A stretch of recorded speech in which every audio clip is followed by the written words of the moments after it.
4,500 deaths. Some neighborhoods continue to see very high transmission, and coupled with that, very low vaccination uptake. Disproportionately, we continue to see that most of these communities are among the Black and Latino communities throughout the 5 boroughs. Nevertheless, there's a lot to applaud, and I think one great achievement, certainly in New York City, but throughout the country, are the number of individuals that have received at least 1 dose of the COVID-19 vaccine and those that are fully vaccinated. So at the moment, we're almost approaching 6 million New York City residents that are fully vaccinated. We have at the moment one other great challenge, and that's to vaccinate our youngest. So we have about a little over 500,000 that are between the ages of 5 years of age to 11 years of age. And as of the numbers that I read last night, over 33,000 of that, I'll say 500,000 just for an easy metric or an easier metric, a little over 33,000 have been vaccinated already. What does COVID-19 vaccinations look like throughout New York City? Certainly some neighborhoods have great uptake. I know in the community that I work at, one of our vaccination sites in Elmhurst, I'm not able to kind of see or show you rather but in this little area over here, the darkest blue are those neighborhoods based on zip code that have very high vaccination rate. In the Elmhurst community, we've approached 99% with at least 1 dose. And at least since I checked yesterday, over 94 have received the full series of the vaccine. We have done a great job throughout the city. And as you can see on the map, there are areas in the 5 boroughs that continue and remain with low vaccination uptake. Overwhelmingly, the highest rate is among our Asian communities of over 80%. And the lowest vaccine uptake is among those that identify as Black. So we have a lot of work to do, or a lot of work to do remains in some of our communities in increasing the vaccine confidence so that all of our community members are fully vaccinated. The vaccines that are available in the United States, Pfizer, Moderna, Johnson & Johnson, also known as Janssen.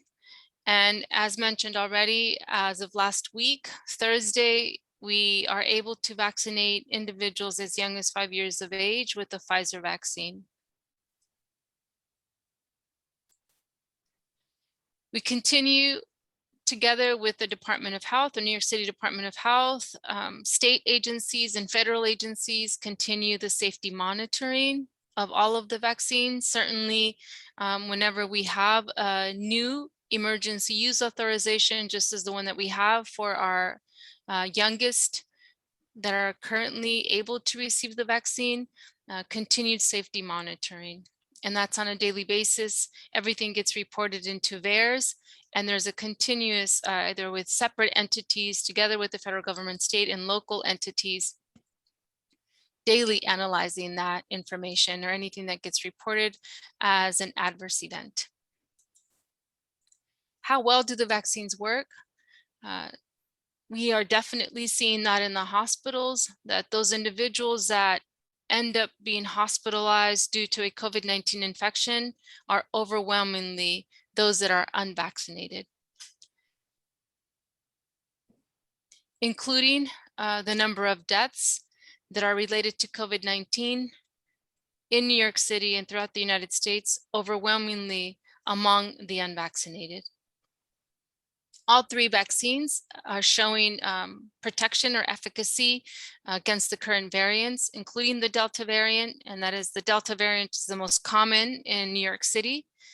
And it does reduce the risk of getting COVID-19 or severe infection related to COVID-19 infections, severe illness, hospitalization, and death.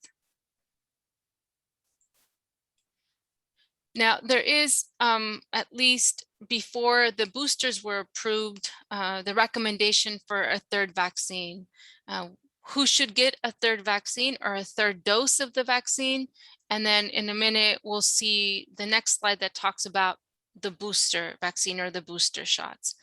So the third vaccine or the third dose, dose 3, is recommended for individuals who are moderately to severely immunocompromised due to a medical condition. Some examples are advanced or untreated HIV, or individuals that are currently undergoing treatment for cancer, or maybe a kidney disease, severe kidney disease. It does not, however, include the more common underlying conditions like diabetes, heart disease, or other chronic conditions. The recommendation for dose 3 is to have that dose 3 for those individuals that are moderately to severely immunocompromised 28 days after the second dose. Individuals that walk into any of our city sites, including those that are not the city-run sites, it's a yes or no question attesting to whether the person qualifies or not. However, if individuals have any questions related to whether they should receive a third dose or dose 3 of the vaccine, Pfizer or Moderna, please consult with your clinician. I think another thing to underscore with the dose 3 of the vaccine for those that are moderately to severely immunocompromised is that it's the same dose. So it would be the same dose for dose 1, 2, and dose 3. As a segue over to the booster shots, so the booster shots are slightly, it's a booster. It reinforces what the series, once you've completed the series. And unlike the dose 3, this one, individuals are able to receive the booster shot if it's been at least 6 months for those individuals that received a Pfizer or Moderna vaccine, and at least 2 months for those individuals that received the Johnson & Johnson, also known as the Janssen vaccine. These are some of the recommendations or criteria for individuals that are ready, or we are recommending and strongly urging to receive the booster shot, are individuals that are 65 years of age or older, people who are 18 years of age and older with an underlying medical condition, and that would be a chronic disease, ages 18 to 64, who have a medical condition that increases the risk of severe COVID-19, or individuals that are 18 years of age or older who work in a high-risk setting. So these would be like congregate housing setting, hospital settings, or those settings that expose them to individuals or to the general public on a regular basis. Individuals who choose to receive a booster shot can get the Pfizer, Moderna, or Johnson & Johnson, regardless of what vaccine they received previously. So individuals, there's what's called the mix and match. Individuals that receive Pfizer are able to get a Moderna as a booster. Similarly, those individuals that received a Moderna are able to get a Pfizer or Johnson & Johnson. If you have any questions, please consult with your medical provider. Who can get vaccinated? Again, it is it brings such a smile to my face and a lot of joy to already have the vaccine available, the Pfizer vaccine available to kids as young as 5 years of age. And I smile because as of Thursday of last week, we have many families bringing their children in to get vaccinated. There are some sad stories sometimes when the kids walk in. Of course, some of the kids are afraid. Some come in so bold. And I think the saddest part are when the parents remind the kids why they're there.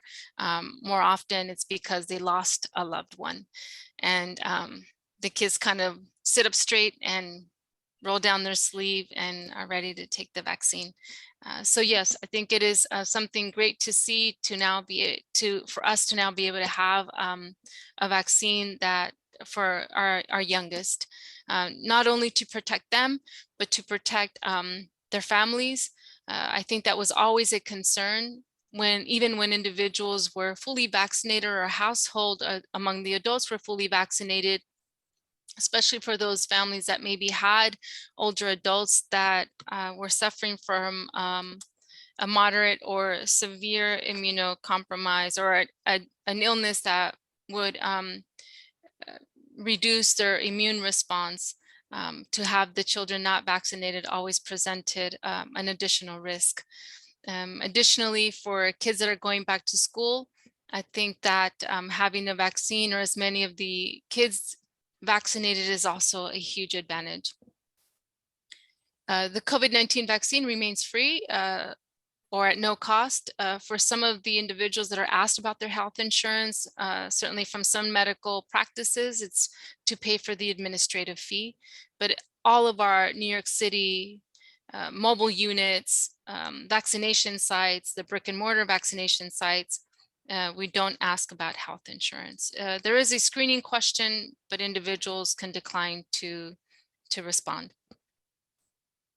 And all individuals, regardless of immigration status, are able to get a COVID-19 vaccine.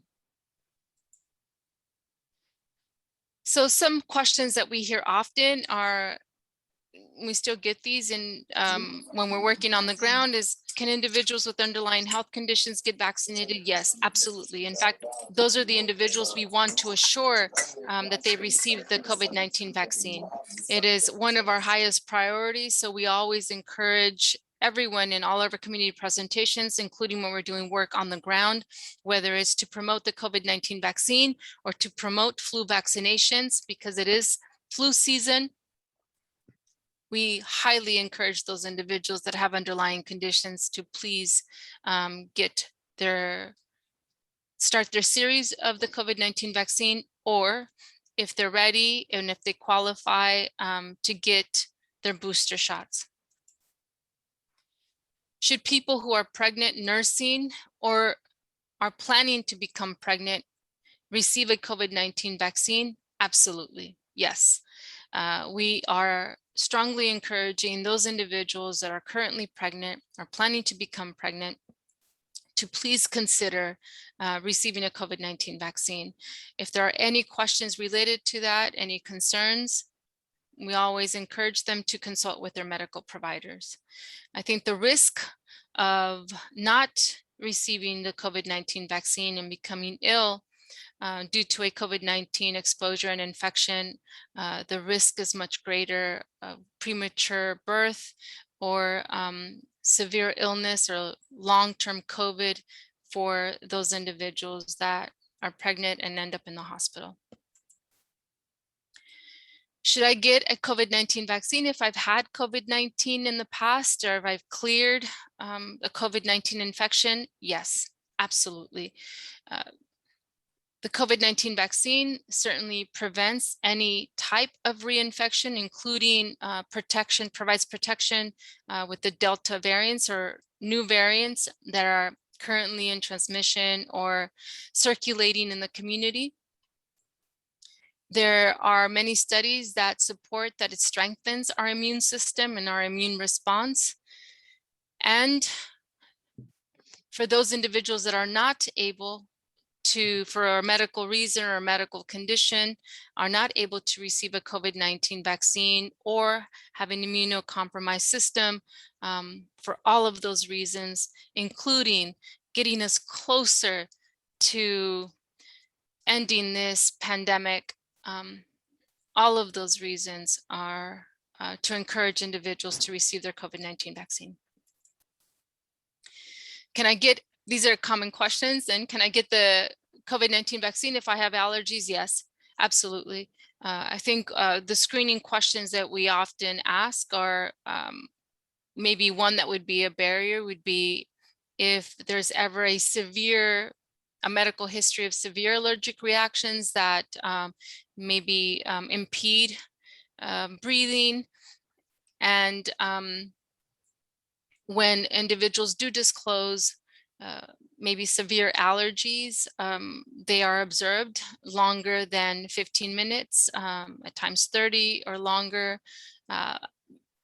The only times where we direct individuals to consult with their clinicians or perhaps receive a vaccine in a medical facility is if there is a known severe allergic reaction to any component of the COVID-19 vaccine or any other vaccine or injectable medicine. Getting vaccinated, the main reasons to get vaccinated, certainly the important ones, is to reduce hospitalizations, reduce severe COVID-19 related illness and mortality or death due to COVID-19.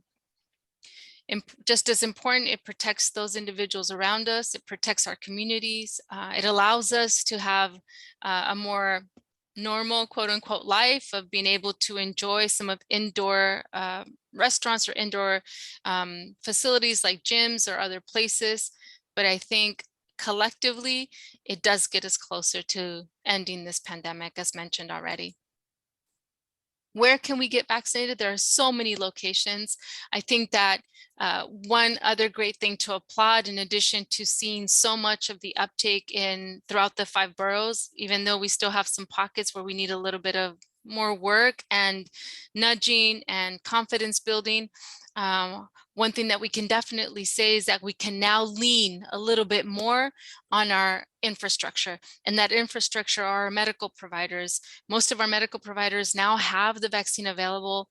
All of our big box pharmacies, including some local pharmacies, now have the vaccine available. So we're not back how we were in January even, or in February. So that is something tremendous to applaud, because we are now leaning on the infrastructure that we know.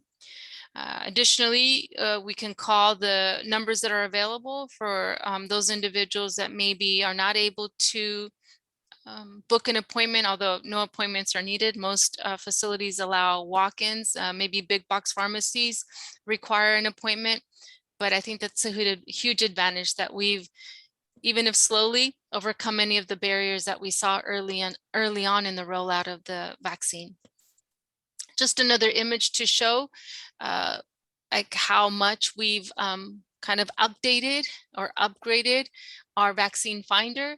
So it does, you can filter by vaccine, whether it be Pfizer, Moderna, or Johnson & Johnson.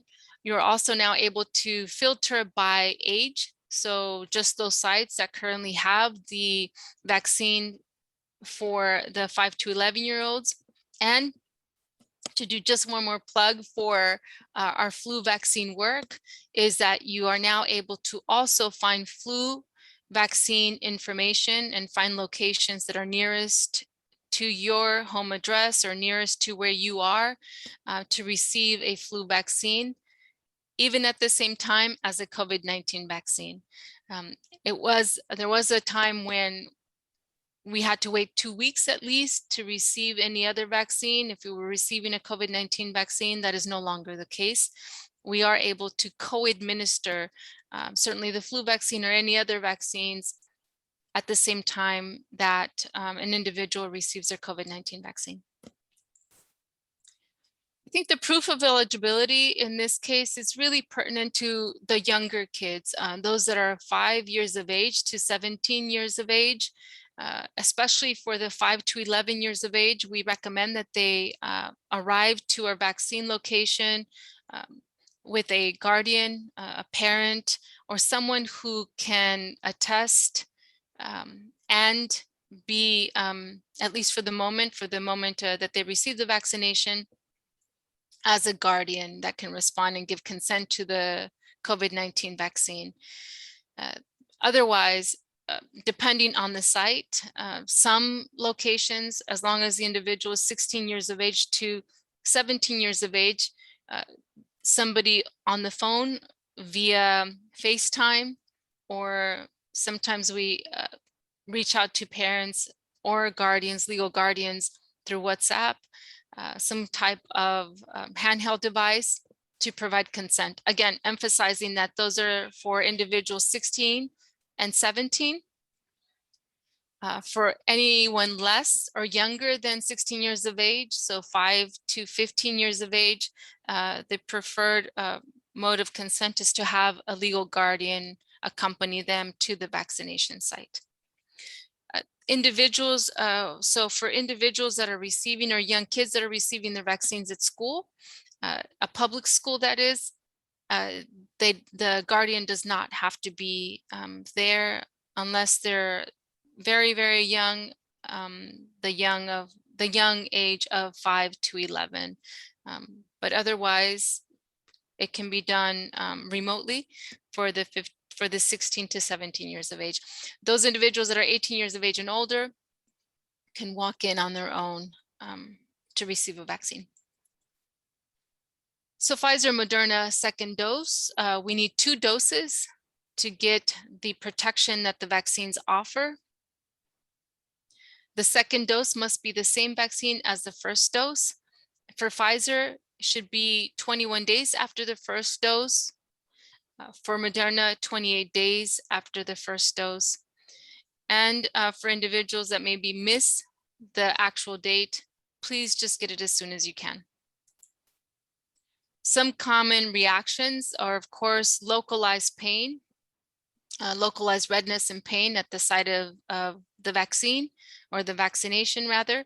Other commonly heard reactions are a slight headache, some body aches, tiredness, maybe a low fever, but usually it resolves within the first 3 days after getting the first dose or the second dose. I think I'm more often certainly hearing it from the thousands of people that have walked through some of the vaccination sites that I've been working at. It's usually worse after the second dose. And certainly less common, and we hear this often as well, among older adults. What to do if an individual experiences side or reactions that go longer than 24 hours or longer than 3 days. Definitely consult with your medical provider. I do have to underscore that this is rare. Nevertheless, it's important to highlight. As mentioned already, the serious allergic reactions, including anaphylaxis. If there is an anaphylactic shock, it usually happens pretty quickly. And that's the reason why individuals are observed at least 15 minutes, or if there's a history of allergies of some type or some kind, they are observed 30 minutes and sometimes longer, depending. All the medical facilities, including those run by New York City Department of Health, we have a clinical team. They've been doing this for as long as the rollout has happened, or as long as the vaccine rollout has taken place, and are equipped to handle an emergency on site, and certainly always lean on 911 and EMS for anything that's more severe. Some serious side effects that are important to mention: blood clots following the Johnson & Johnson vaccine. They are rare. It's a rare type of blood clot with low blood platelet count, called thrombosis with thrombocytopenia. It mainly occurred among adult women younger than age 50, mostly around reproductive age, and some in older women and men, but much less among the older women and men. Gillian-Barrett syndrome following a Johnson & Johnson vaccine. That can cause muscle weakness, nerve damage, and sometimes some slight paralysis. Most individuals that experience this fully recovered. I don't have the actual number of individuals that, at least based on the information provided and the surveillance system, had some level of permanent damage. Heart inflammation following the Pfizer and Moderna vaccine. The inflammation of some of the muscle tissues around the heart, specifically called myocarditis and pericarditis, and mostly among adolescent boys and young adults, mostly men.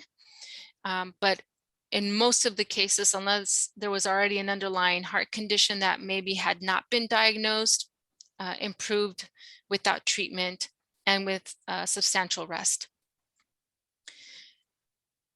Even with the serious side effects, which are very rare,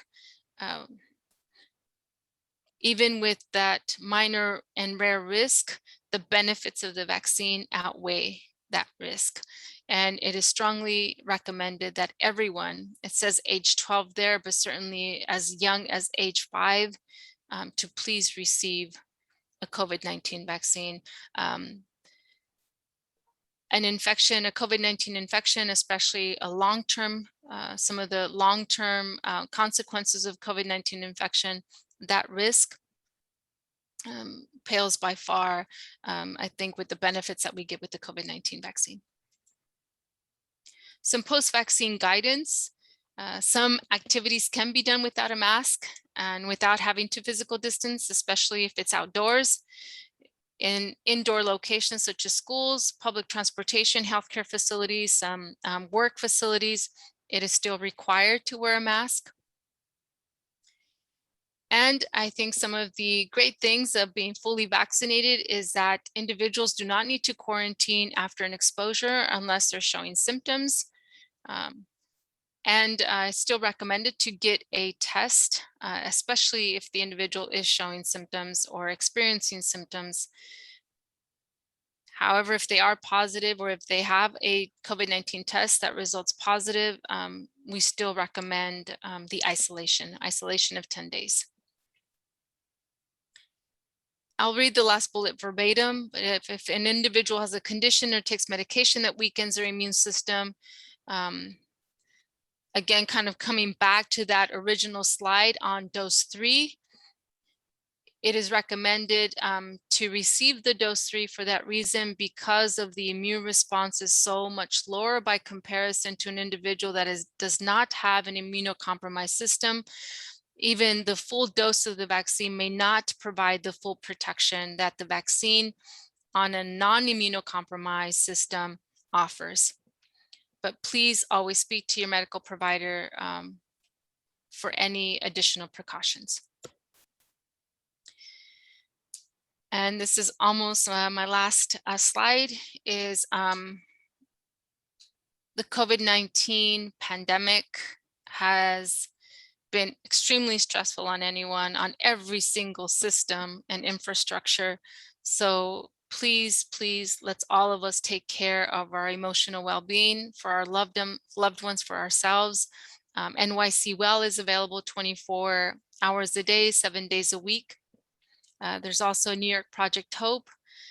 And with that, thank you. And please, if you have any questions, I'm here. Thank you so much. I'll stop sharing my screen. Can't find, there we go. Want me to do it for you? All right. Thank you so much, Ms. Soto. I do have a question. I heard there's a question of a next variant that's called Delta 2 that's out there. Is that so? Oh, a subvariant of the Delta variant? Yes. Yeah, I have also seen that. We, at least based on the New York City data, we're not seeing it yet in New York City, but I know that I can also share the website, and I'm trying to look for it at the same time as I'm speaking. The website that has all of the variants that are currently being identified in New York City. Let me see if I can find it here. But yes, that is the case. It is absolutely the case. And more the reason for sure to encourage our community members that are currently not vaccinated or maybe have a lack of confidence in the vaccine to answer some of these questions or share some of this information. Right.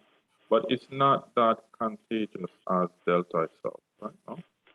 You know, it's a good question. I'm not as versed on that subvariant besides what I've been reading in the newspapers, like the New York Times. So I don't feel super comfortable responding to that question, but I will definitely share. Here, I'm trying to find the chat box here. I don't know if I can find it. Yeah, chat box for here. I don't think there's a chat box. Oh, got it. Okay. Right. But I can send. I mean, it's nyc.gov, and if you go COVID vaccine or COVID data, there's a tab where you can actually see all of the variants and the different strains that we are identifying in New York City. But I think additionally, what I can also do is maybe pose the question to our medical directors, to our surveillance team, and see what they can share with us, and maybe additional information, Mr. Murray. Thank you for that question. Okay, does anyone have any questions for Ms. Soto?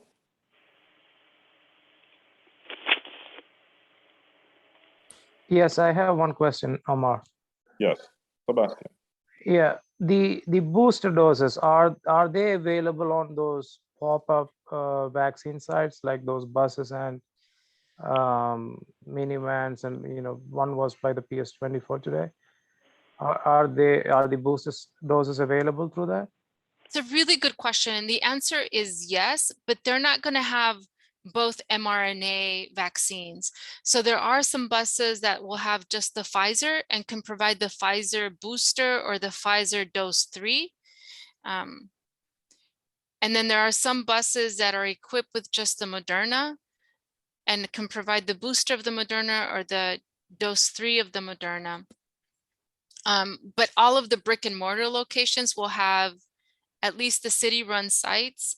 There are 13 of them throughout the 4 boroughs. We don't have one in Staten Island, at least the city-run sites that I've been working at, where we have all 3 of the vaccines. So the mobile units should be able to provide boosters and dose 3s of the mRNA vaccines, including the Johnson & Johnson, but they will usually have only one of the mRNAs.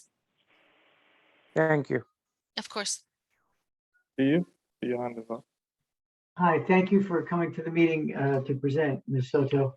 I was curious, 2 questions. One is the booster dose of Moderna a half dose? Is that what the city is using? Correct. And thank you for that clarity. Yes. So dose 3 is a full dose and the booster of Moderna is half a dose. Correct. And the other, I'm sorry, go on. Oh, no, thank you. But the booster of Pfizer is a full dose. So it'll be the same, right? The other thing is, if my math was right, I think, or if I remember correctly, it was almost 6 million New York City residents have now been fully vaccinated. Yes. Did I get that right? Absolutely. It was 5.6 million fully So vaccinated. that brings us pretty close to 70% or not? So if we have 8 million, let's see, we're right at the cusp of that 70% for sure, but not quite there, but almost there. Absolutely right. So the 8 million, of course, it doesn't, the 8+ million doesn't count like those individuals that are not age eligible yet, but I think we're very close to that. Yes. And would that mean, just a quick follow-up, would that mean if we got to 70 that we actually had herd immunity in New York? I understand people travel in and out, but is that what the current thinking is? That's a really good question. I don't have the answer for that. And I know, I think even amongst, I mean, full disclosure, even among our agency, we asked that question and no straight answer on that one. And I think, yeah, I'll leave it at that. Thank you. Thank you. Bob, I see your hand is up. Thank you very much, and thank you, Ms. Soto. Absolutely. 2 things. One is the herd immunity notion. Of my understanding from a briefing I heard the other night at NYU Langone is that there was an early on notion of herd immunity at 70%. The numbers are much higher nowadays since Delta. That's A. And B, there was some talk I heard just last week in the CDC about those with immunocompromised needing a 4th booster. Is that something that has been talked about in your shop? Not in our shop yet. Not yet. Yeah, we're still certainly our entire the rollout and our current guidance is what has been given to us by CDC, ACIP, CDC, and yeah. I haven't heard that internally, but now I'm super curious. Can you tell me a little bit more, please? Sure. They say that, and the research that we've been hearing is that for those who are immunocompromised and severe immunocompromised, that there is not as much of a antibody buildup due to the nature of a person's constitution, and that they're looking at already having data that there may be a need for boosters every 6 months, and those who have severe immunocompromised and chronic illnesses of that sort. I'll definitely look into that. I haven't heard it yet. No. And, and sometimes I know that depending on the country that is maybe already issuing that recommendation, or it so much depends on the local transmission as well as the transmission or even the variants that they're seeing in that country. May I ask, was it informed by US or was it informed It's by the another CDC, country? the CDC, yeah. Thank you. No, I have not heard that. Thank you. Is there any Absolutely. more questions for Ms. Soto?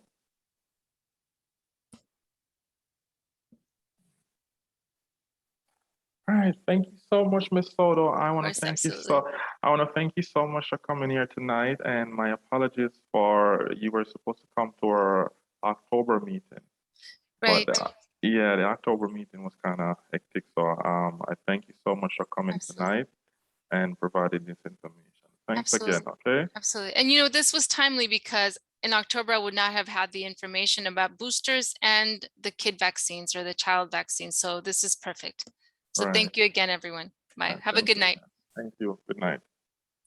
So, guys, thank you so much for coming. As you know, our last meeting, we had over 420 people attended that meeting, and there was overwhelming opposition. There was a petition online that was signed by over 1,000 people that was against this homeless shelter. Last night at our community board hearing, the board adopted a resolution basically deferring anything because of the process was not fair to our neighbor. We weren't properly informed. We just on, when was it? September 24th, we got a 3-page paper explaining that this shelter was coming. It was going to house 130 men, and the organization that was going to get the contract was the African American Planning Institute. So after last night's meeting, there was a discussion today, and this is where we are at right now. So are you guys seeing my screen? Right. So this is the upcoming discussion for the proposed homeless shelter. This upcoming Friday, November 12 at 1 p.m., there will be a discussion with the Commissioner of Human Services, Stephen Banks, on the proposed homeless shelter. And we have questions that was crafted by us, the board, that will be posed to the commissioner. So that meeting was set up by request of our board chair in conjunction with Councilman Eric Dennewood. So we're gonna have a discussion on Friday, and on Tuesday of next week, there will be a public hearing. The mayor's office of contracts will be having a public hearing on this shelter, because this shelter the contract is for over $195 million, basically 5 million shy of 200 million for 35 years. So this is, are you seeing my screen? Still see my screen? So this is the mayor's office for contracts. And if you go to the side, you see it says contract. Both, can you hear me? Yeah. Yes. Okay, so interesting. I can't hear you, Bob, or We might. leave. Is somebody talking? Is that something on my end? Yeah. Again. All right. Let me close and come back. Who is This talking? meeting and come right back, okay? Wait a minute. Yeah, because my sound is up. Okay, let me leave. Okay. Okay, So- just need 1 second because I'm uploading the new. Hello, somebody is talking. Can you mute yourself? Well, I'm gonna be on silent then. Bob, is Yeah. that you?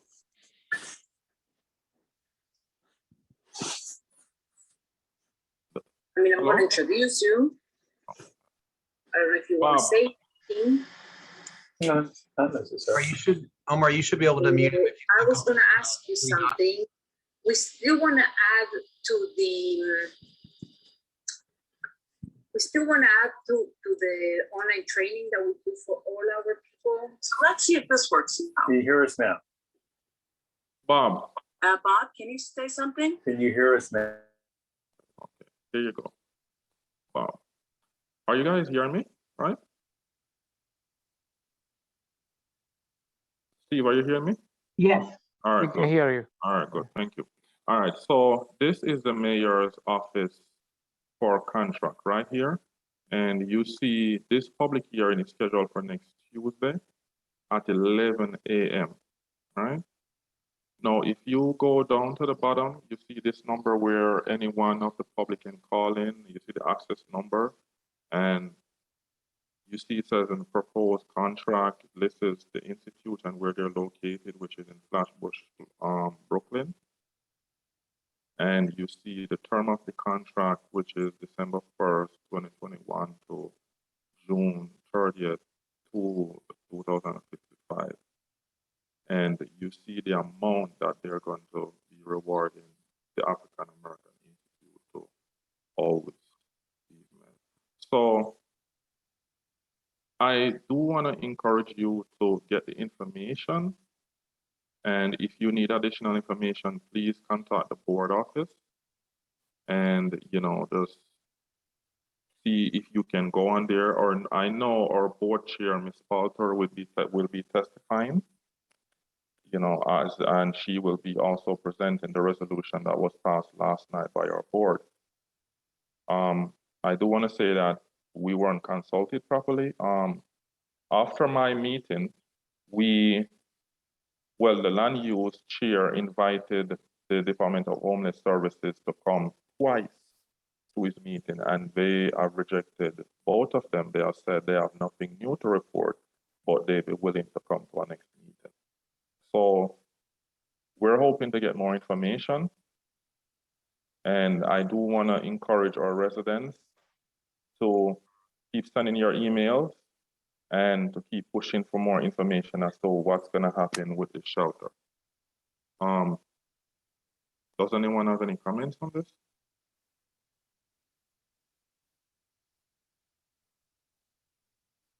Omar, I just had a question, and if it's appropriate to answer, since you've been so much closer to the situation. Right. One of the institutions or one of the locations that is often cited as increasing the saturation of congregate facilities and supportive housing and the like in that area is the something that used to be a motel. It used to have the name The W? Van Cortlandt. No, it's a motel, Van Cortlandt Motel. Mhm. And I was wondering if you knew what that was currently being used for, whether it was. No, I still- don't. As a matter of fact, that has been hardly even discussed in this. No, I Okay. don't. Thank you. Frederick, I see you're in here. Frederick Assemblyman Dennis, do you have any information on it? Yeah, my understanding is that motel, the issues about it being used as a temporary shelter were largely resolved a couple years ago. I don't think it's exactly a boon to the community, but I think Stephen, if you're remembering a few years ago, there were a lot of complaints that the city was using it as a temporary shelter. They withdrew that. They might still have some sort of supportive population in there, but it's in our experience, the problems from 5 years ago have largely been reduced. But it's no longer being used as a temporary shelter. Thank you. you know, and I do want to thank Assemblyman Dennis Frederick. I want to thank you so much for being here, and thank you so much for being a good voice for our community. You know, the 130 men, you know, it's too much. It really is. It's too much. Yeah, we're So, Sebastian, you have your hands up. Yes, hi Omar. I wasn't clear during yesterday's meeting. Is this a non-profit agency which is going to get the contract or get awarded with the contract? Are they under investigation right now? Was that discussed yesterday? I wasn't clear about that discussion. I think I was reading something from the Department of Investigation, and it was saying there are a lot of nonprofits that are under investigation because of their financial stability. But I'm not too clear if they're under investigation. I think that will be a topic of discussion when we speak to Commissioner Banks. So yeah, I'm not too clear on it. I received some things about investigation, but I don't think it stated the name of the institution, so I couldn't confirm for you. Yeah, but there was, some discussion regarding the CEO and his brother or cousins being involved, and they're all drawing salary from the same agency. So I wasn't sure if they are under investigation or is this a general topic? I think it was a general topic, but I would have to look more into it because I received numerous emails on the Department of Investigation that looks into it. So I will email you whatever information I have. I'll send it over to you and let you see. And as a follow-up, I'm not sure if an agency is under investigation, can city award a contract? Well, that would be a topic that would have to I would have to look into it and see if that would have to be under the comptroller's office, but they're the one that oversees. You know, I think if they're under investigation, they have to find something to say it's legit that they corrupted before the contract is awarded. Because the discussion that I heard is that after this meeting on Friday and then the public meeting on Tuesday, we will be talking to the comptroller's office to see, what is being done. If they're really on an investigation, should they be awarded a contract? So that is the next step after the meeting next week. Thank you. Because as you know, the comptroller office oversees the funding. Frederick? Yeah, I just, extending the information, it was in reference in a New York Times article. Yeah. From October 3rd. I believe the phrasing that the article used was the city said it is directing the organization to fire the brother and restructure. If you look at their website, it doesn't, at least last time I checked, it doesn't say anything different. I don't know if the investigation is separate, but the phrasing in the New York Times article said the city directed them to fire the brother and restructure. Right. So yes, so we will as much information as come out this Friday, we will let you know about that meeting with Commissioner Banks. And I also want to encourage everyone to make sure that if you have anything to say about this topic, please go to that contract hearing and hear what's going on. And if you want to speak, I think you can sign up, and then they will call your name from a list. From what I heard, I think this contract will be number 7 on the agenda that day. I mean, I surely will be there to hear what is being said, and I encourage you all to come. So, listen, I want to thank you guys so much for coming tonight. Big difference tonight. Participants 11, and we had over 420 people.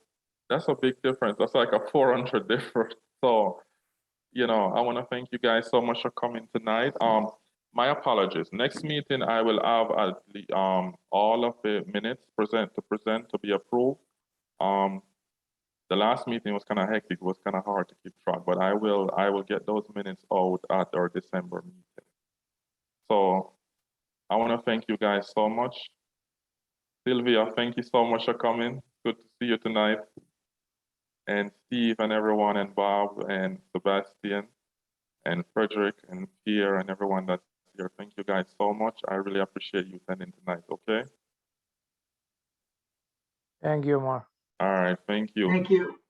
All right, Thank so you. you have a good night, okay? Okay. Good night. And keep safe.